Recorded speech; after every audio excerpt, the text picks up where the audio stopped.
Bonjour tout le monde, ici Monsieur Cacahuète. Et alors aujourd'hui il y a maman, il y a Zou, il y a Carla, Neige, Terence, Philippe, Butters et Tolkien. Nous allons bien et je crois qu'on est mercredi 9 avril 2025, il est 11h34. Dans ce nouvel épisode de Parlons DVD, hier soir on a regardé un film de science-fiction qui est peut-être pas très connu, mais un film qui est sorti surtout sur les plateformes de streaming, et il me semble que c'était présenté comme une exclusivité Amazon Prime, du moins pour la France, mais c'est quand même sorti en DVD. Parfois certaines exclus Amazon sortent en DVD, des exclus Prime, alors que chez Netflix ou Disney c'est un peu moins fréquent. Bon, Disney, dès qu'il y a une sortie cinéma, oui, il y a le DVD, mais sinon c'est un peu compliqué pour certains des films récents. Alors, le film qu'on a vu hier soir, c'est Anti-Life. Alors la jaquette déjà elle est super cool, moi je trouve, avec des belles couleurs comme ça, avec Cody Kersley, Bruce Willis, Raquel Nichols, Thomas Jane et d'autres acteurs. Nous ne sommes plus seuls. Anti-Life. De quoi ça parle, Anti-Life? Bon, je vais avoir un peu de mal à résumer le début parce que c'était un peu vague pour moi. Elle va arriver de dos. Donc le début, on est dans un futur sur Terre. Les choses ne sont pas très bien présentées. Je crois qu'il parle de catastrophes, d'épidémies ou je sais plus quoi, et donc la fin du monde arrive. Du coup, l'humanité a trouvé une solution, une nouvelle planète à coloniser, et du coup, il trie les survivants, ceux qui ne sont pas infectés, qui sont sains et qui ont une utilité par rapport à leur corps de métier. Donc il trie les humains, il les place en cryo, il les met dans un vaisseau. Il y a quelques personnes qui ne sont pas en cryo pour le bon fonctionnement, et tout va bien, sauf qu'évidemment c'est un voyage de quelques mois, et selon la temporalité du bon supraluminique ou je sais plus quoi, enfin c'est expliqué, mais en gros chaque fois qu'un vaisseau quitte la Terre il s'écoule 30 ans ou 50 ans, un truc comme ça. Bref, du coup, ils savent que dès que le bon a fait entre la Terre et l'espace, que leur famille avait subitement beaucoup vieilli ou est probablement mort de vieillesse ou dû aux catastrophes qui se passent actuellement sur Terre. Donc je sais plus si c'est en 2000 et quelques, 2100, 2200, je sais plus en quelle année, mais bref. Bon, du coup, ce qui est intéressant, c'est que le début nous est présenté relativement rapidement, ainsi qu'un personnage en particulier qui a eu une histoire relativement sérieuse avec la fille du... je sais plus quel grade il est, de l'amiral. Et du coup, elle est enceinte, l'amiral ne sait pas que c'est lui qui est le père, et ouais, il sait que sa fille est enceinte, mais sait pas que c'est lui le père, et s'il l'apprend, il risque de le faire zigouiller. Donc, du coup, il s'arrange pour être dans ce prochain voyage avec la femme qu'il aime, mais en protégeant évidemment son identité de l'amiral. Et il ment sur son rôle, et il se retrouve à être à bord pour l'entretien et pour des tâches subalternes, alors que il sait même pas vraiment trop ce qu'il fait là, mais bon, il a réussi à passer un accord. Bref, du coup, on voit que tout le monde est passé en cryo, même l'amiral, et il ne reste plus que 4 corps de métier, représentés par une poignée de chaque de personnes pour chaque corps de métier. On a évidemment les agents de technique pour tout ce qui est technique, maintenance, etc. Il y a l'équipe de ceux qui sont là pour vraiment les tâches très subalternes, donc c'est-à-dire le ménage, nettoyage, etc. Il y a l'équipe de ceux qui sont là évidemment pour les soins. Et la dernière team, c'est l'équipe du JAG, si j'ai bien compris. Alors ça fait bizarre, moi j'ai jamais vu la série JAG, j'en ai entendu parler parce que c'était la série d'origine qui a créé le spin-off NCIS, mais je n'en sais pas plus, je suis passé complètement à côté. Mais c'est un corps de métier apparemment qui existe vraiment. Et donc du coup c'est une équipe de plus ou moins soldats du JAG qui gère la sécurité à bord du vaisseau, et qu'il n'y ait pas de problème. Et évidemment que personne ne rôde autour du générateur qui est très important pour le voyage. Donc bref, donc la vie à bord commence plus ou moins normalement.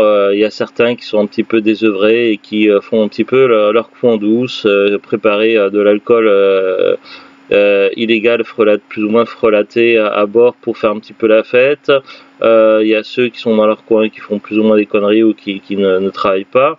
Il y a notre héros donc que l'on suit depuis le début qui sait pas trop, qui essaie de faire ses tâches, sauf qu'il sait pas trop comment ça se passe, et il commence plus ou moins à se lier d'amitié avec un personnage qui est un peu plus ancienneté et qui est incarné par Bruce Willis.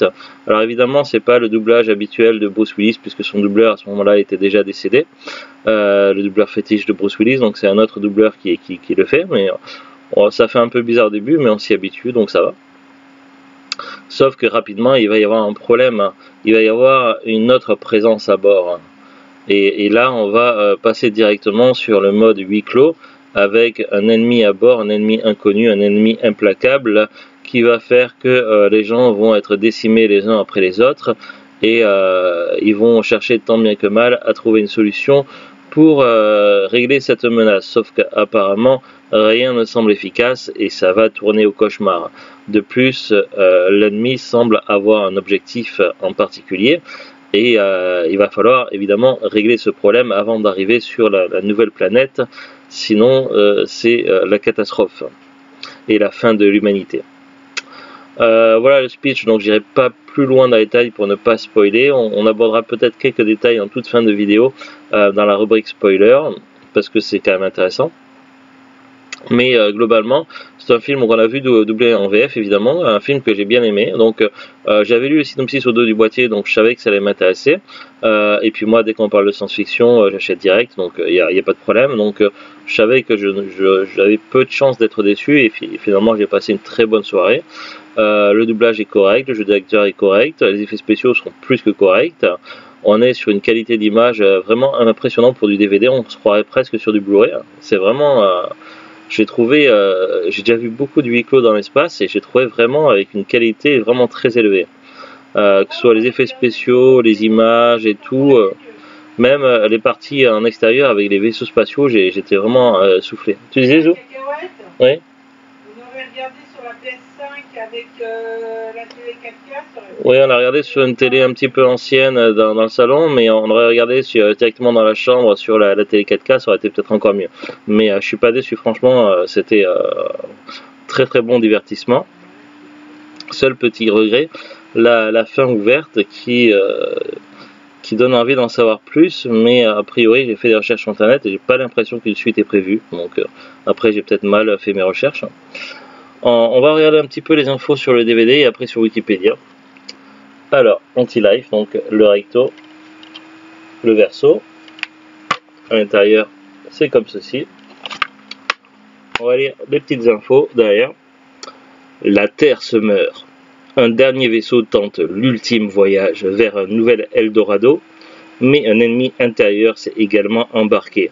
L'équipage doit affronter une créature qui transforme les humains en zombies belliqueux.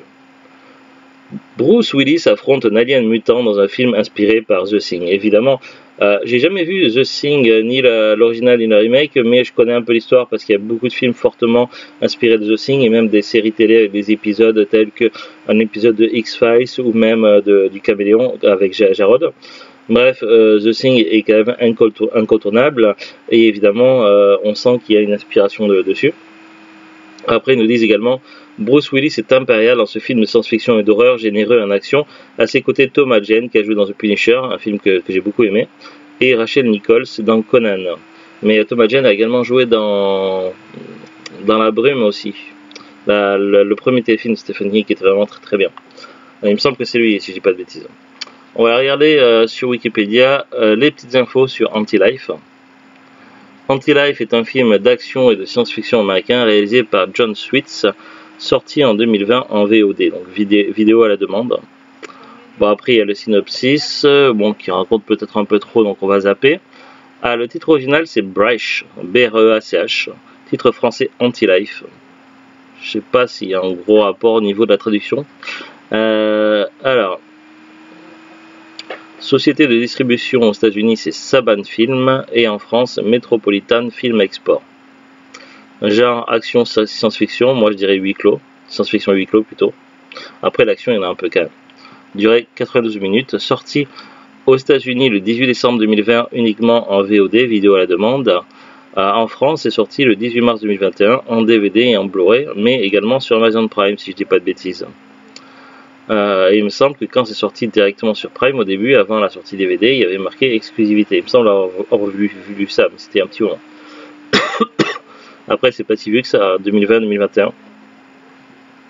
Casting, on a Bruce Willis, Cody Kersley, Rachel Nichols, Cassandra Clementi, Johnny Messner, Corey Large, Callan Mulvey, Timothy V. Murphy, Joan Herb, Angie Pack, Thomas Jane, Ralph Moller, Alexander Kane, Alicia Davis, Swan Temel. Production, cette section est vide, insuffisamment détaillée ou incomplète, votre aide est la bienvenue, comment faire? Donc c'est tout ce qu'on a sur Wikipédia. Le DVD, pour l'instant sur Amazon, expédié et vendu par Amazon, il est à 13,00 €. C'est un prix assez correct pour un film relativement récent. Mais bizarrement, j'ai eu un peu moins cher. Moi, c'est marqué, vous avez acheté cet article pour la dernière fois le 27 février 2025. Donc c'était il y a 2 mois environ. Et quand je vais sur ma petite facture Amazon, c'est marqué, je l'ai payé, montant total TTC, 10,02 €. Donc moi, je l'ai eu moins cher. Pourquoi, je sais pas, peut-être qu'il était en promotion à ce moment-là. En tout cas, à ce prix-là, ça valait le coup.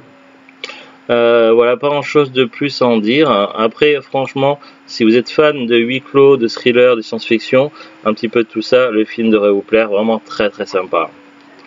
Très très cool. Petit regret qu'évidemment il n'y a pas le doublage habituel de Bruce Willis, mais étant donné qu'il était décédé, forcément, c'était. On peut pas faire autrement, quoi. Peu de tristesse. On va passer un peu sur la rubrique spoiler, donc si vous ne voulez pas vous faire spoiler, je vous invite à arrêter la vidéo dès à présent. Dring, dring, dring. Si vous êtes toujours là, c'est qu'on peut passer un petit peu spoiler, donc je vais pas dire non plus trop de choses pour ne pas tout spoiler le film, mais grosso modo, donc ils vont trouver finalement à bord une solution, parce que les armes à feu et le lance-flamme c'est pas efficace.